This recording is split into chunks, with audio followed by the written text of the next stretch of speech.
National లా యూనివర్సిటీలో చదవాలనుకుంటే clot రాయాలా. అక్కడ 3 years కాదు 5 ఇయర్స్ మాత్రమే కోర్సులు ఎక్కువ ఉంటాయి.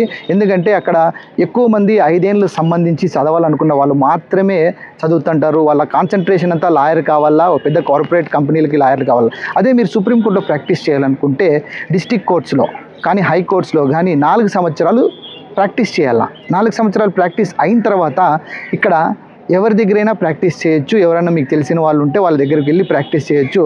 కానీ సుప్రీంకోర్టులో కేసు ఫైల్ చేయాలనుకుంటే AOR అడ్వకేట్ ఆన్ రికార్డ్ అనే ఒక అడ్వకేట్ ఉంటాడు. ఆయన దాదాపు 15 సంవత్సరాలు ప్రాక్టీస్ చేస్తూ ఇక్కడ AOR అయింటాడు. కానీ ఆయన దగ్గర మాత్రమే 15 సంవత్సరాలు ప్రాక్టీస్ ఉన్న AOR దగ్గర మాత్రమే మీరు ఇంటర్న్షిప్ చేయాలా 1 ఇయర్. దాని తర్వాత మీరు 4 ఏళ్ళు 4 ఏళ్ళు ప్రాక్టీస్ చేసింటారు. ఇక్కడికి వచ్చి 1 ఇయర్ ప్రాక్టీస్ చేసి ఒక ఎగ్జామ్ ఉంటుంది. 4 పేపర్లు ఉంటాయి. ఆ పేపర్లు క్లియర్ చేసిన తర్వాత మాత్రమే మీరు సుప్రీంకోర్టులో ఫైల్ చేసే అవకాశం ఉంటుంది. ఇక్కడ సీనియర్ అడ్వకేటు, జూనియర్ అడ్వకేటు, దాని తర్వాత AOR అనే వ్యక్తులు ఉంటారు సుప్రీంకోర్టులో.